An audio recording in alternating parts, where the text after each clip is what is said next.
But let me just tell you a little bit about Mr. Oswald. We call him the Lone Nut. But here's a man who worked at a CIA base, who had his records altered by the military, who defected to Russia when he had no money. He takes a plane when no planes are available to get into Russia. He marries the niece of a high-ranking Soviet official. An intelligence officer, right? That's right, and connected to intelligence. Slips across the Iron Curtain without leaving a trace. Threatens espionage while he's there and is not arrested.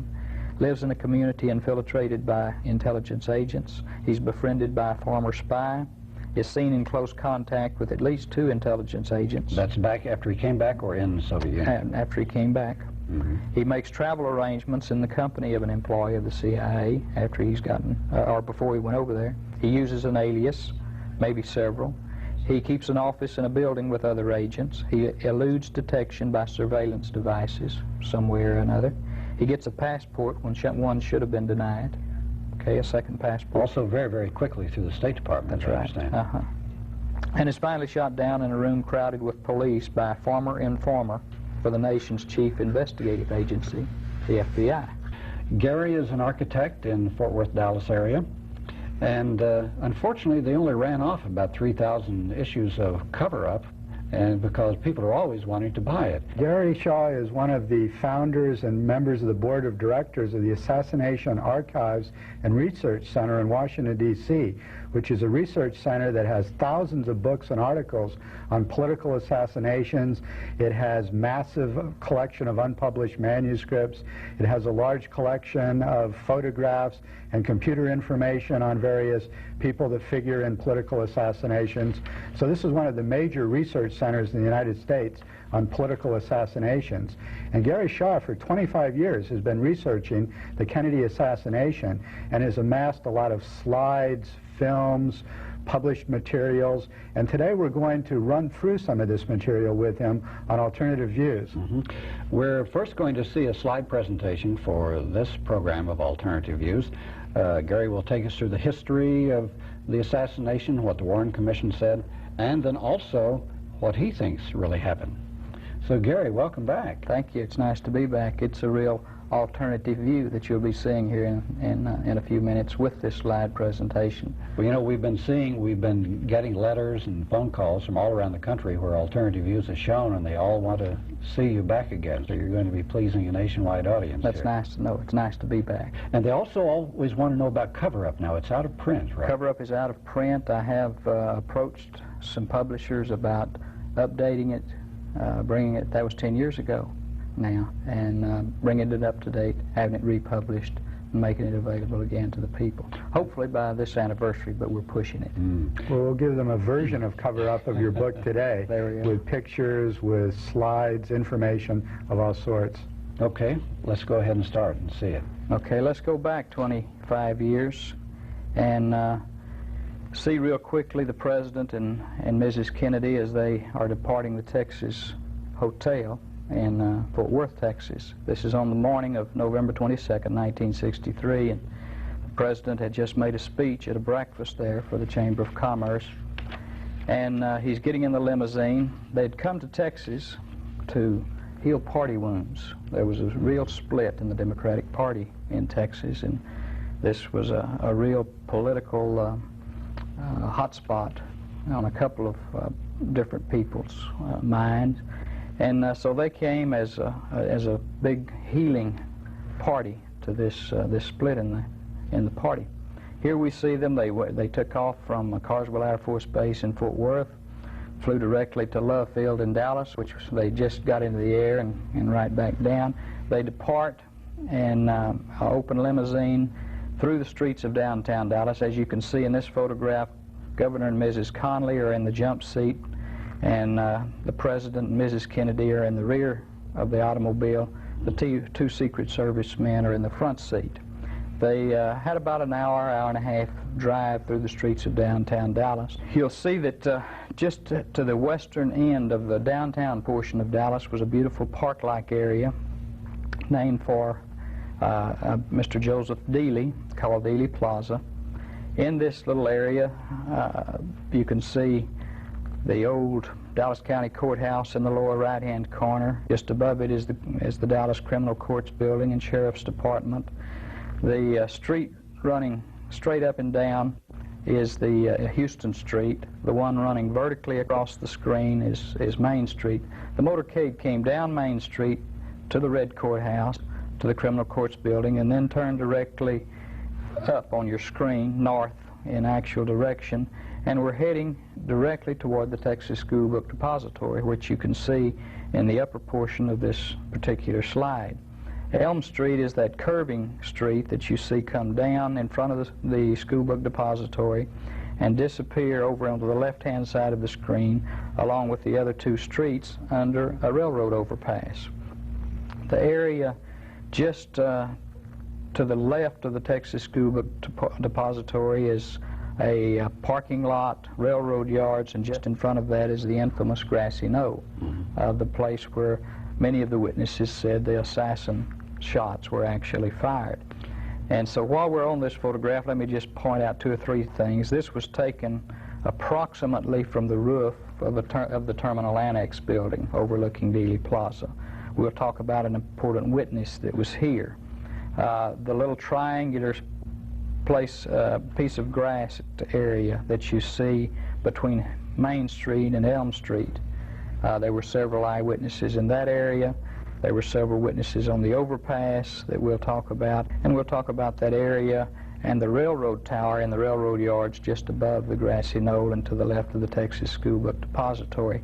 But that just kind of shows you real quickly the scene of the president's shooting there in Dallas 25 years ago. Gary, we might remind the audience that Oswald allegedly shot the president from the book depository that's right in the center there. That's correct. Curious thing, why did they go and make that acute angle low-speed turn onto Elm Street instead of making the regular turn over there on that on Main Street? Seemed like for security reasons it would have been a much better deal. Yes, in fact, that turn was contrary to Secret Service regulations for a turn, and it slowed the limousine down to approximately 11 to 14 miles an hour, which made a sitting duck out of the president. And there's been much speculation over the years about that. I think that turn actually surprised the Secret Service, because when they were shown the route, and this is my understanding of it, when they were shown the route of the motorcade through downtown Dallas, when they got to Houston Street, and they just said, and Stemmons Freeway is right over here, we'll hit Stemmons Freeway and be out to Market Hall. And of course they'd been on Stemmons Freeway as they came into Dallas from Love Field. So they really didn't know about that turn. The turn was made because Chief of Police Jesse Curry was in the lead car, and that's the way you got on to Stemmons Freeway, is to make that turn. And I'm sure it was as much, or I feel like it was probably as much a surprise to that Secret Service driver as to anybody. Some people who look at it as a part of a conspiracy say that this was done on purpose to take it by the book depository. And to slow the car down. And to slow the car down. In violation of the Secret Service And that is a question that I think has to be asked. I think they knew that turn had to be made, and they picked the ideal spot. If you've ever been to Dallas, been to Dealey Plaza, you'll notice the closeness or the nearness of all of those, the Texas School Book Depository, the grassy knoll, and the nearness with which everything is compact. A perfect sitting duck situation for the President of the United States there. Well, I would think this route would have had to been chosen quite some time in advance, because Oswald took that job at the book depository for some time. How long did he have that job? If you take the position that Lee Oswald was involved in the assassination, which I don't necessarily subscribe to, then you take that position that there had to be a lot of prior planning and so forth. Or if they want to make him the patsy. That's right. And my opinion is that yes, they knew they were going to try to kill him in Dallas. There was quite a bit of planning.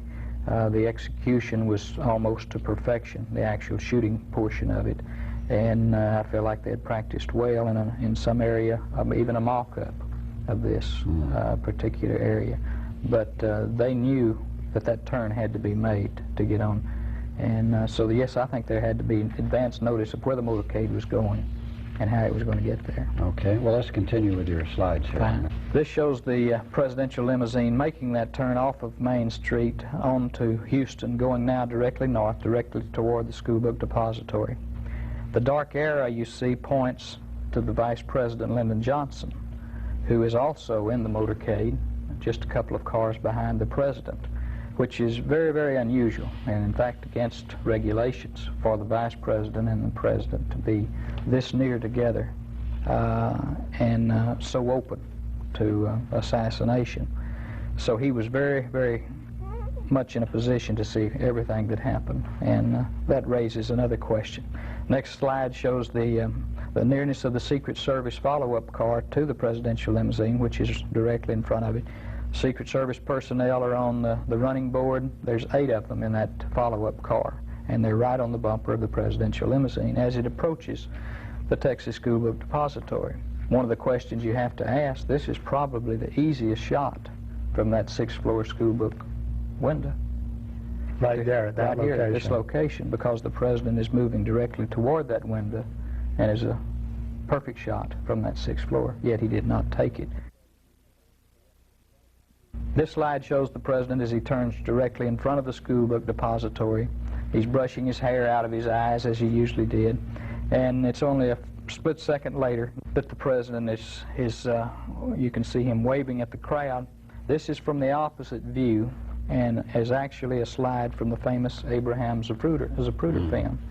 And the president is waving to the crowd. He's uninjured at this particular time. He's about to disappear behind a road sign that comes between Zapruder's camera and the presidential limousine, and you'll see that happen. The president was shot at that time. Very soon thereafter, within the hour, a fellow by the name of Lee Harvey Oswald was arrested in nearby Oak Cliff, a suburb of Dallas, at the Texas Theater. Why he was arrested is one of those question marks, but let me just tell you a little bit about Mr. Oswald. We call him the Lone Nut. But here's a man who worked at a CIA base, who had his records altered by the military, who defected to Russia when he had no money. He takes a plane when no planes are available to get into Russia. He marries the niece of a high-ranking Soviet official. An intelligence officer, right? That's right, and connected to intelligence. Slips across the Iron Curtain without leaving a trace, threatens espionage while he's there and is not arrested. Lives in a community infiltrated by intelligence agents. He's befriended by a former spy. Is seen in close contact with at least 2 intelligence agents. That's back after he came back or in the Soviet Union? After he came back. Mm-hmm. He makes travel arrangements in the company of an employee of the CIA after he's gotten, or before he went over there. He uses an alias, maybe several. He keeps an office in a building with other agents. He eludes detection by surveillance devices somewhere or another. He gets a passport when one should have been denied. Okay, a second passport. Also very, very quickly through the State Department. That's right. And is finally shot down in a room crowded with police by a former informer for the nation's chief investigative agency, the FBI. So that's Mr. Oswald. Ruby was an FBI informant. Well, there were other relationships that Ruby had with the FBI in addition to the CIA, did he not? He had connections with the FBI. In other words, they came to him constantly in 1959. This was probably when he was doing most of his work with gun running to the Cuban exiles and had contact in that regard. So Oswald is just too visible a figure to really be involved in such a secret operation as a political assassination that he made a point of showing himself to the public with a lot of newspaper pictures of him, interviews. He was involved in his Fair Play for Cuba organization in New Orleans that got a lot of attention in that city, and that's just not the kind of person that does a political assassination unless they're just completely crazy, and I guess that's the hypothesis. That's the hypothesis. That's the reason they say the Lone Nut. But crazy people don't get around the Soviet Union the way he did and get back and forth between the U.S. and the Soviet Union in such a peculiar fashion. As one author put it, the fingerprints of intelligence are all over Lee Oswald, and I think that's without question at this stage of the game. Of course, here you see Oswald being interviewed by newspaper people at Dallas City Hall. And here you see him being shot by Jack Ruby. This we call Lee Oswald the Lone Nut. This is the Lone Avenger. Again, we have no connection with Oswald in the killing of the president. There's no connection to Jack Ruby in the killing of Oswald. Yet here we find a man who ran a local nightclub strip joint, who had ties to the underworld, was a procurer of women, he dealt in narcotics, was an FBI informant, was a friend of over 50% of the Dallas police force, and what we call a real all-American boy. And to the best of our knowledge at this stage, he was escorted to the kill site by the assistant chief of police of the Dallas Police Department at that particular time. And how was he able to get into that police building with a gun to assassinate Oswald? Didn't they have any security whatsoever? Does this strike you as a little bit odd? He started on Friday night when Oswald was arrested by coming up to the police headquarters, giving the newsmen and the Dallas police officers who were on duty sandwiches, coffee, you know, anything that he could do, and he knew everybody. So he became highly visible on the very first evening, and he stayed that way through Saturday and through Sunday morning when they made the effort. Oh, he had extensive and heavy relationships with the mafia and was traveling to and from Miami. He came from Chicago, and he was heavily involved with the mafia there, and he was known as the mafia's man in Dallas, very simply. And the gun running, was that in support of CIA operations? It was not in support of CIA operations, but there were CIA personnel or contract agents involved in that. And he was doing that in connection with a gentleman by the name of Tom Davis that we'll come back and talk about a little bit. Okay. So here's another highly suspicious character, this Jack Ruby. He's not just a man who loved the president and got revenge, as the official story was. That's the official story, right. And of course the latest investigation, which was completed in late 1970s by the congressional committee appointed to do so, said very quickly Jack Ruby was mafia. He was organized crime. And it's also interesting that both he and Oswald kept trying to get an independent lawyer or somebody to talk to, and neither was allowed to do it. He wasn't at that time. That's correct. Okay, of course, after Oswald was killed, there was no need for a trial for Lee Oswald. That's fortunate. So our new president, Lyndon Johnson from Texas, appoints a Blue Ribbon Commission, and has been pointed out many times by others other than myself, there was not a friend of John Kennedy on that particular commission. In fact, one of the members is Allen Dulles, who was fired by John Kennedy after the Bay of Pigs fiasco. The head of the CIA. The head of the CIA for many, many years. That's correct. One of the real builders of the CIA.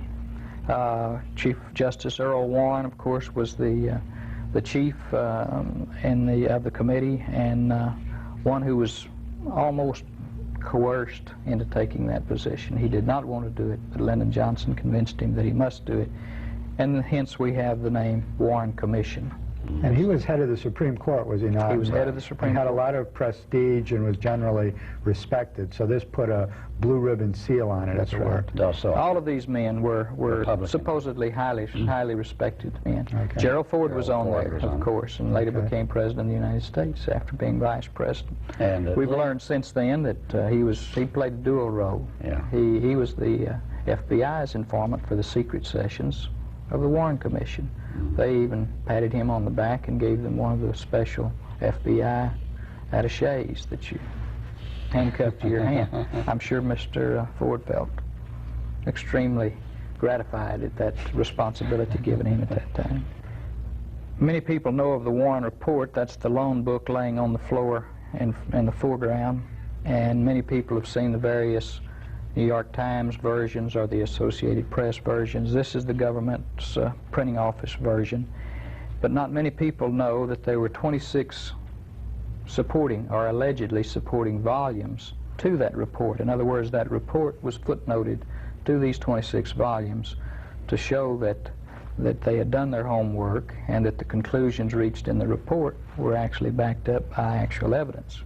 My friend Penn Jones, who's one of the real heroes in this particular case, was fond of saying the problem with the Warren Report is that they forgot to underline in it where they lied to us, because by taking their own 26 volumes, you can discredit a major portion of the report's conclusions and findings. Which is a lot of what authors did. Which is what we did immediately. And of course, in addition to that, there are volumes and volumes and volumes in the National Archives, in the FBI headquarters, and the various agencies, some of which have still not seen the light of day. And we're still filing Freedom of Information requests and lawsuits to get the government to release the information on this case that happened 25 years ago. What really amazed me, the first program we did with you, was that you told us about a memo which went to the Warren Commission came out, or the staff gave to the Warren Commission, in which they said at the very start that they were there to pin it on Oswald. That's right. The FBI had already, within 3 days of the assassination, pinned it on Oswald, and a memorandum had been issued by Nicholas Katzenbach, the Deputy Attorney General, to Bill Moyers, that said all speculation should be cut off, and a report given to the American people. This was on November 25th. Okay, a report given to the American people that would satisfy them that Oswald was the assassin and that he had no Confederates. This is now called damage control as well as cover-up. I guess it was cover-up. Cover-up early on, and now damage control is a euphemism. Yeah. This is a photograph of that was famous, published on the cover of Life magazine, of Lee Oswald. A very damaging photograph to him because it shows him holding the rifle that killed the president. On his hip is the pistol that allegedly shot the Dallas policeman J.D. Tippit. In his right hand he's holding the 2 communist newspapers. And when shown the picture, of course, Mr. Oswald says, "That's my face, but that's not my body." The House Select Committee on Assassinations had a photographic panel that said it was not a composite photograph, but they did not convince anybody. No, but the shadows so are it's still in question, and will remain so until more sophisticated techniques come about with which we can prove it. Of course, the Warren Commission said that this lone nut, Mr. Oswald, fired 3 shots from that 6th-floor school book depository window, all of them toward the presidential motorcade. The first, they said, could have missed. May have been the second shot it missed, but at least one shot struck the president in the back, exited his throat, hit Connally, went through him, his body, his right wrist. I'll show you a diagram in just a minute. And then a third shot that struck the president in the head and killed him. This is a reenactment done by 2 FBI agents, and you can see the marks that they've placed on the FBI agent in the rear, which is representative of the president. One way up in the upper neck, I would call it, and then one in the upper back. And then the other man is representing John Connally, and you can't see where he was hit. But that's the actual coat worn by Governor Connally when he was shot. And if it were a little clearer picture, you could see a chalk mark just below his right shoulder blade is where he was struck.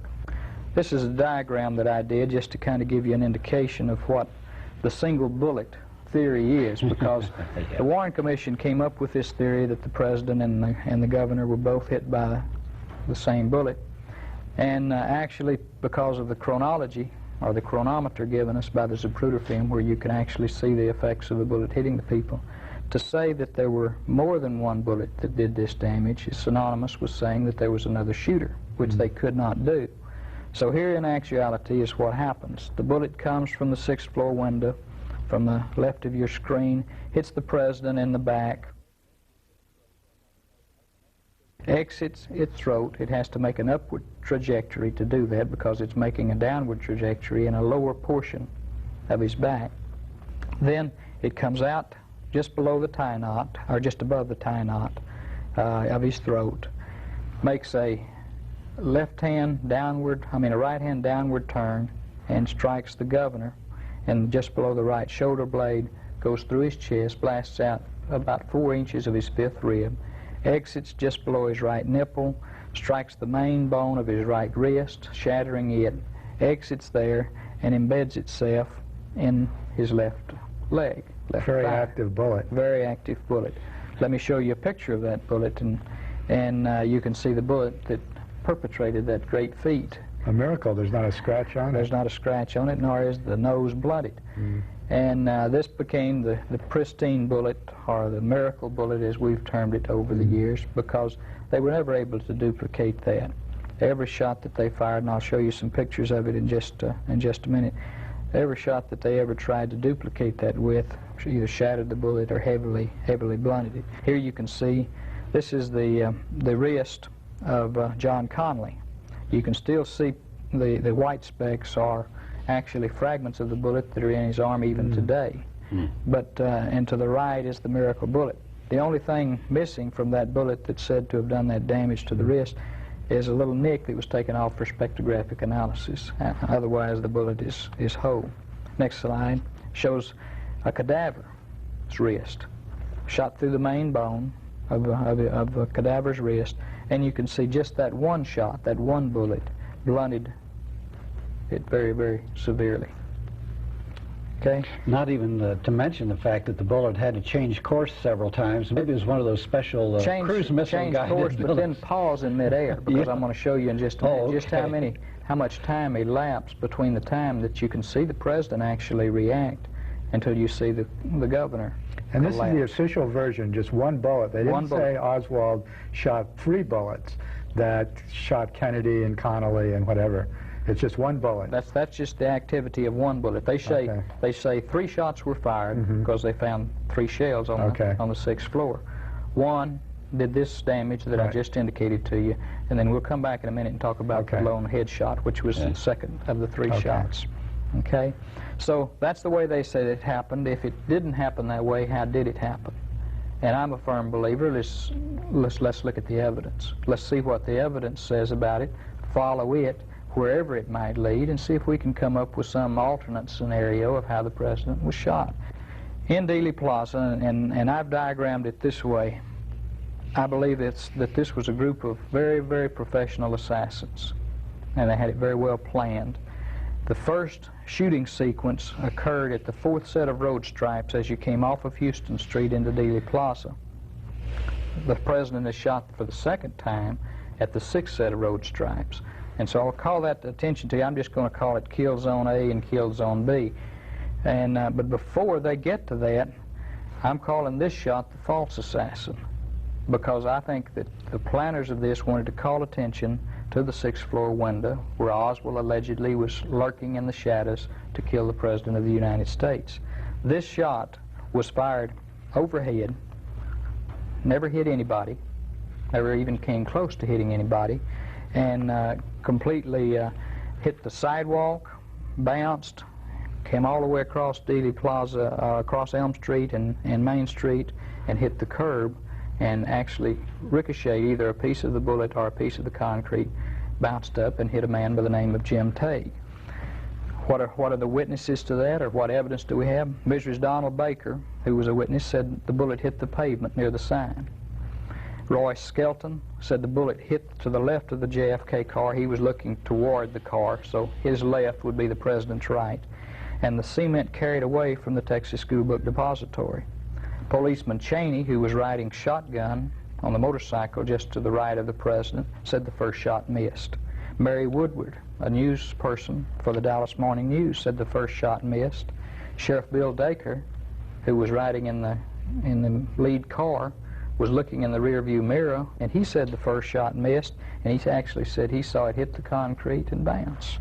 Eugene Aldridge also said he was watching television that afternoon, and a KRLD Channel 4 CBS affiliate newsman actually took pictures of a mark in the sidewalk where witnesses said a bullet had hit. Well, he waited until the Warren report came out, and there was no mention whatsoever of that. So he began to call the FBI office. And he had gone down that day and saw the mark himself. Not only did he see it on television. So after he called the FBI, and this was later in 1964, after the commission was out and no mention was made of it, he went down there and somebody had filled that in. Oh. Very slick. And so Obviously, the eyewitnesses say that a shot hit there. This is while the motorcade is under siege. The first shots have been fired, and the limousine, you can see Mrs. Kennedy reaching over and grabbing her husband's wrist. And you can see that the Secret Service men, at least on the right running board, the left as you look at the picture, are looking backwards. The shot came from the rear or hit somewhere to the rear, and it would be just to the left of that that shot would have hit the sidewalk. Here's a picture taken of that mark on the sidewalk, and it does not exist today because a Dallas Morning News brave newspaperman actually drilled that out and took it and had it analyzed. Unfortunately, all metallic substance had been scraped out of it, but they could tell that there had been a porous filler placed in it at one time or the other. Here you can see the arrow points to a man, and I hope you can see it on the television screen, a man standing over there. This is a bystander by the name of Jim Tague, who was the only other person besides Mr. Kennedy and Mr. Connally who was wounded, and he was wounded slightly on the cheek by either a fragment of the bullet, as I said, or by a piece of concrete that flew off of the curb. Here's a picture of where that fragment of the bullet or the bullet hit the curb. That's a man's hand that's shadowing that so that the photograph can be taken. But that's a point in line with the trajectory of a bullet that was totally shot beyond the motorcade, and not even an attempt was made to hit the motorcade with that. And yet it calls attention to that window because the people in the latter part of the motorcade that are driving directly toward the school book depository see the gun barrel sticking out of the window. And one of them says, that after the last shot is fired at the motorcade, this same individual seems to lean out the window as if to admire his handiwork. And to draw attention. And to draw attention to that window. Okay, this is the kill zone A I was talking about earlier, and we'll just take the president's wounds. I call this gunman number 1 and gunman number 2. It's a triangulation of gunfire, very strategically located. And by the way, that's a very short distance from point 1 to point A and from point 2 to point A. And I'll come back and show you some photographic evidence of a man in that position at the time of the shots in just a minute. Let's see, at point 1, is that on top of the school book depository? Oh, okay. Okay. Here's the president as he comes out from behind that sign that took his view from Zapruder's film, and you can see that he's reacting to a shot. And it's probably that back shot, because when the FBI looked at the wound, they estimated and gauged that wound to have entered the president's back at a 45 to 60 degree angle. The Oswald window could have only been 20 degrees or so. So the only point that would be anywhere near a 45 to 60 degree angle would be moved down to the western end of the school book depository and go on the roof, and then you can get that kind of a trajectory. Okay. This is the Warren Commission's version of how that bullet went into the president's back and exited his throat. The artist who painted this, notice it's not a photograph, the artist who painted this actually never saw the wounds. He was told what to paint. Okay, so you can see that a wound in the back has moved up into a wound in the neck and is exiting more in line with what would be consistent with going on and hitting Governor Connally. This is the autopsy sheet. It's verified. It has the signature of George Berkeley, the president's physician, who was there at the time. And if you look at the back view, you can see that the wound in the back is way down below the collar. That's consistent. Here is, again, an artist. The same artist did this. See how far he placed the bullet up. But yet if you take the president's coat, where the wound shows in his coat and in his shirt, the dark mark I placed on the drawing myself is where the location of the in-shoot into the president's body would be. This is the president's coat. The entrance of the bullet was 5 3/8 inches down from the collar. This is his shirt. It was the hole in his shirt was 5 3/4 inches. So you can see how everything is consistent with a back wound, not an upper neck wound. The next slide shows a skeleton, and the President's chief physician, George Berkeley, said that the wound in his back occurred at the third thoracic vertebra. Well, the third thoracic vertebra is in the exact location as shown by the coat, by the shirt, and by even the Secret Service personnel who were following the President, who said they saw the President get hit in the back, not in the neck. Gary, this might be the point to discuss Kennedy's body, what happened to the corpse afterwards. Obviously, this theory could be confirmed if there was a close examination of the body of Kennedy after the murder. What actually happened, and what is the story, the later story about Kennedy's body? Okay, that's a good friend of mine, an author by the name of David Lifton, wrote a great book called Best Evidence, and titled that because in a murder case, the best evidence of how the crime was committed is the body. A correct autopsy will show number of shots, direction of shots, type of bullets, everything that you need to know about the case is contained right there. The President's body was forcibly taken from the Dallas authorities and flown to Bethesda, Maryland, to a naval hospital there, and an autopsy was performed. When the body arrived there for autopsy, something had happened. The doctors at Parkland left a slight 1-inch to 1 1/4 inch incision for a tracheotomy over this wound that they called a wound of entrance. Every one of them called it a wound of entrance. The nurses, this is the hospital that all trauma victims, all gunshot victims come to. They know a wound of penetration or an entrance wound from an exit wound. So he just barely made an incision so that he can insert the trach. They said the back of his head was out and the President's brains were falling out on the table. But this wound, when it arrived at Bethesda, had become a 3 1/4 inch gaping gash with all evidence of the penetration wound obliterated. In other words, none of the dark flesh that surrounded it. It had all been cut off.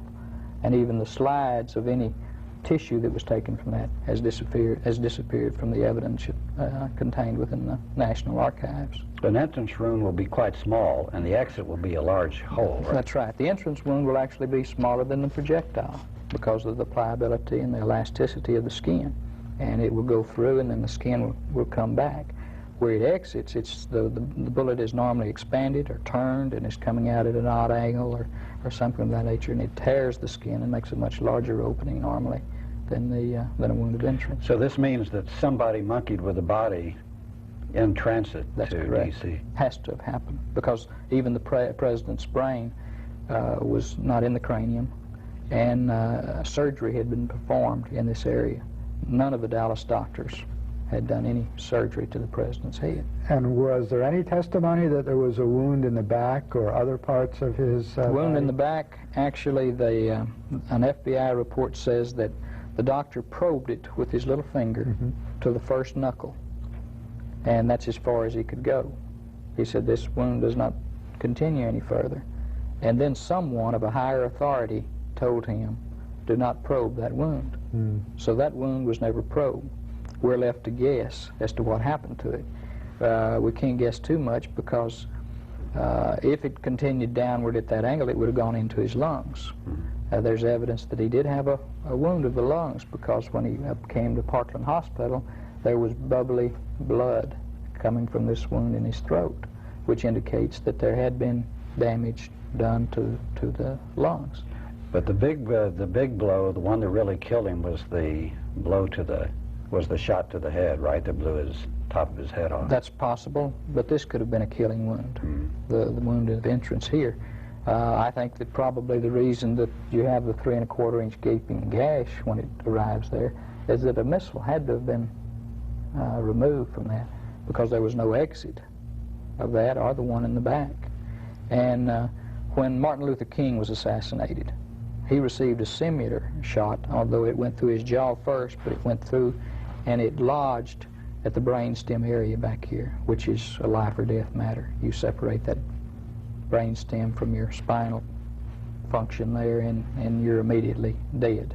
And that could have happened to the president very easily. So what are the conclusions from this? The conclusions are that there were 2 FBI agents who signed a receipt for a missile taken from the president's body at the time of the autopsy. A missile? Now, That's not fragment. That's not a missile. bullet? Well, a missile is a bullet. Okay. Okay. They call it a missile. If it's a fragment, they call it a fragment of a missile, or a fragment of a bullet. And the bullet is the so-called perfect bullet? We don't know. Or has it disappeared? It disappears. It's never heard of again. Okay. And has never been satisfactorily explained where it came from. We don't know, because the magic bullet had already been found on a hospital stretcher at Parkland Hospital and turned over to authorities. This bullet was removed at Bethesda during the autopsy and disappeared, though we do have the documents, fortunately, that talk about it. So the Warren Commission report says that a single bullet and a single wound killed Kennedy, and that they have the bullet, the so-called magic bullet. And you're suggesting that it must have been more than one bullet. That's correct. And more than one wound.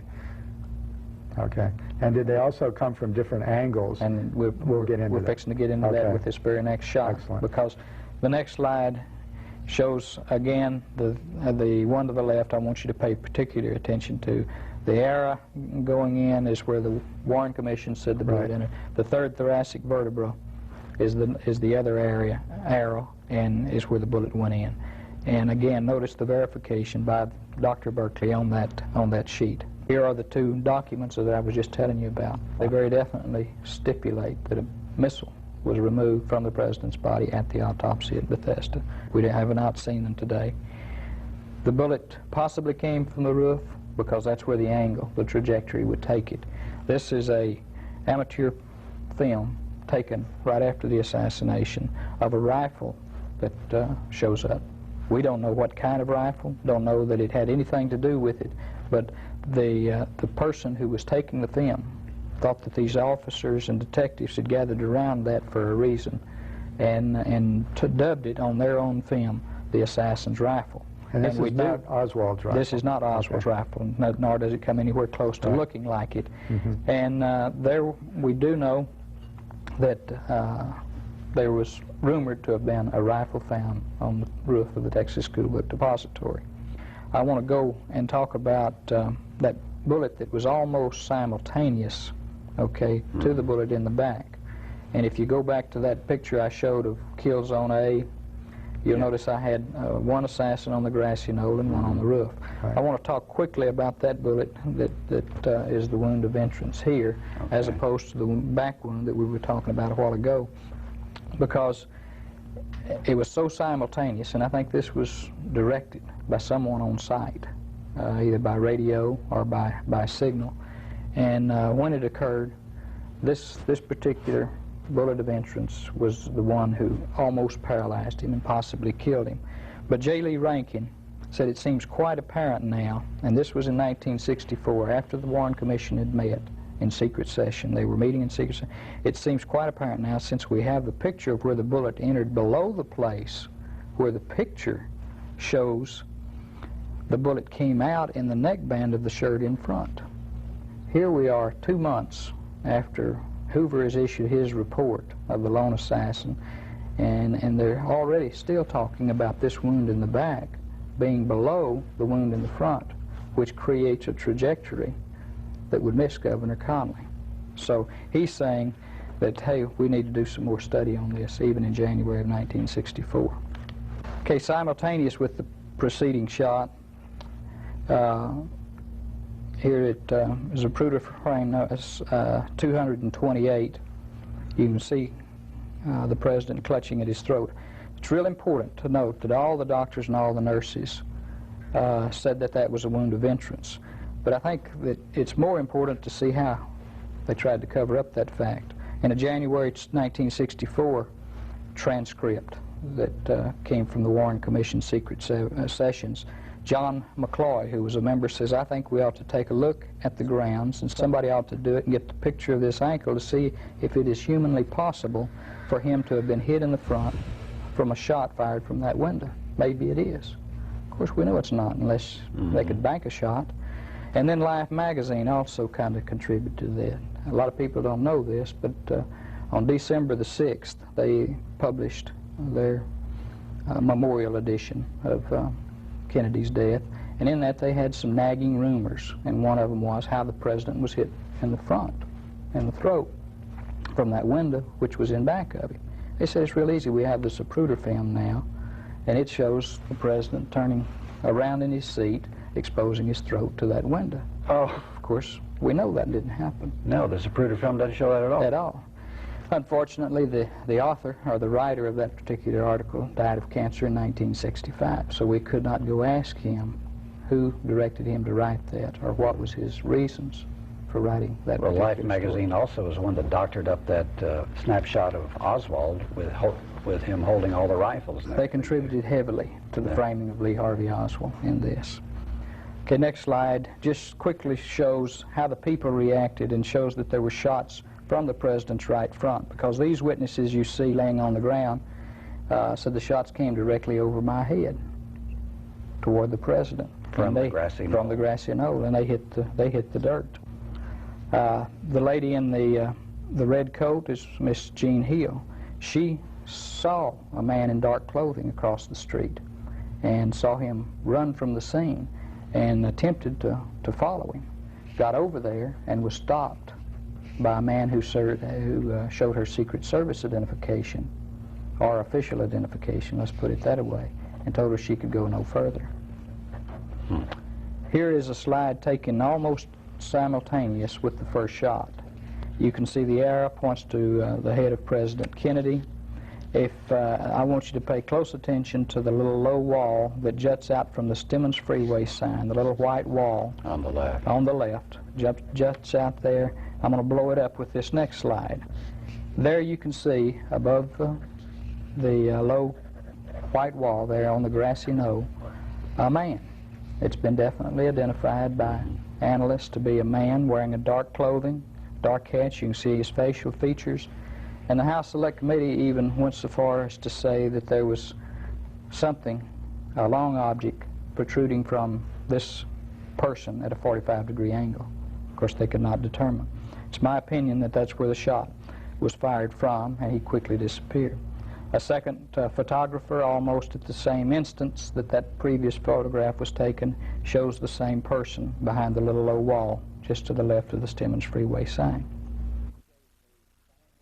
This shows the same little low wall within 6 seconds after the photograph you just saw a while ago, and the presidential motorcade has not even cleared the underpass.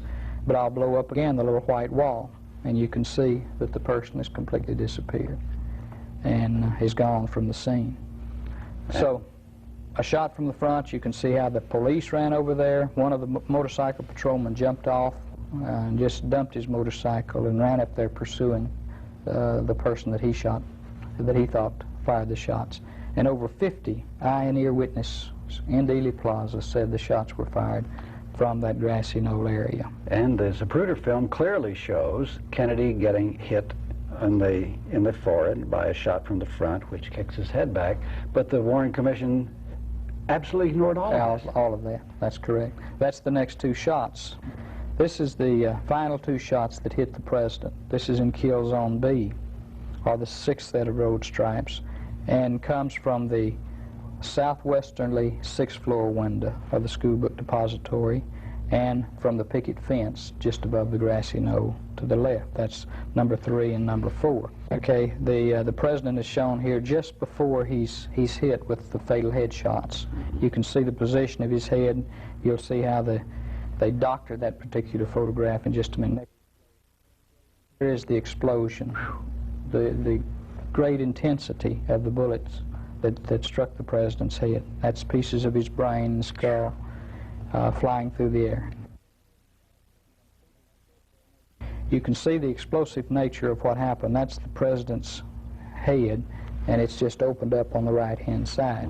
This, I believe, was from the shot from the rear in the school book depository. Now, eyewitnesses saw a gunman standing back in the shadows in that southwestern, not the sniper's nest window, but the one on the far westerly end of that same floor.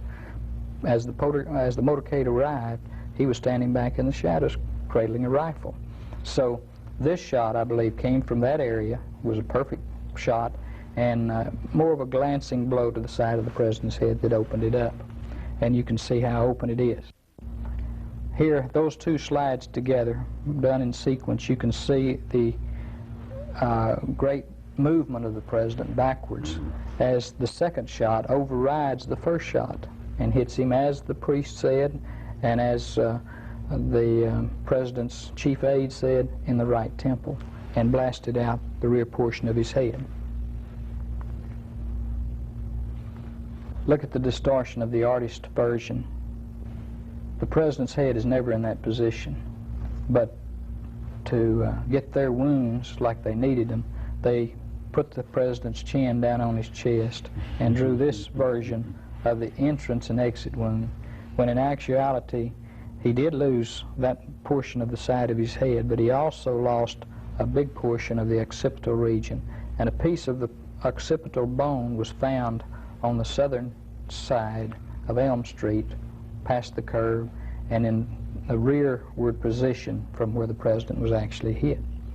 Remember, there were motorcycle patrolmen riding to the president's left rear. They were struck with brain tissue with such force, they said they thought they themselves had been hit. And then that's Malcolm Kilduff, the president's aide, pointing. He's saying the president, he's at a press conference, and he's saying the president was hit in the right temple. This lady in the foreground took a very, very important motion picture that has never seen the light of day. I've interviewed her. Her film was confiscated by people who identified themselves as either Secret Service or FBI. And that film would be very important because it would show not only the Texas School Book Depository, but also all of the grassy knoll at the time of the shooting. The final shot in the scenario was a crucial shot also because it planted evidence, pointed the finger to that assassin's window and the assassin's lair. And as I've already stated, the people said that the man who fired the shot seemed to have lingered and hung out the window as if to call attention to himself. But the bullet actually struck the ground and would have passed over the motorcade's head by about 12 to 15 feet. And it struck near a manhole cover. It was seen by eyewitnesses, photographed by newsmen. But what happened was that the ground was plowed up, it was called attention to, and a man who was identified by Police Chief Jesse Curry as an FBI agent came over and reached down into the ground, and you can see that there's something in the grass. I know he wasn't a rock collector, but he picks up something in the grass, stands up, and you can see he has his hand closed, and then he puts it into his pocket. And that particular bullet is never heard or seen from again. Very important evidence, again, destroyed or hidden to this day. What are your conclusions from the information you've presented? The conclusions are real simple, that there were multiple shooters in Dealey Plaza, and multiple shooters means conspiracy, more than one. Where it leads to from there is, I think, probably more important and of more concern to us as citizens of the United States, because it was within the hands of the United States government that this evidence was covered up, because we have testimonies altered, we have evidence mutilated and distorted, obscured, destroyed. Everything that could be done to evidence is done in this particular case. And so someone high up in our federal government made the decision to cover up the true facts about the death of the president. But it took considerable coordination and participation among a lot of people to do this, to execute it, to plan it, execute it, and then to cover it up. Right. And I guess that'll be the topic of our next program, where we'll go through the theories of what actually happened in the assassination of John F. Kennedy. You can give your analysis of the facts, what you think happened.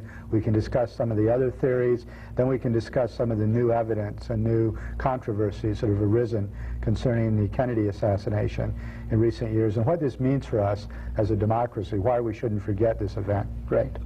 Okay.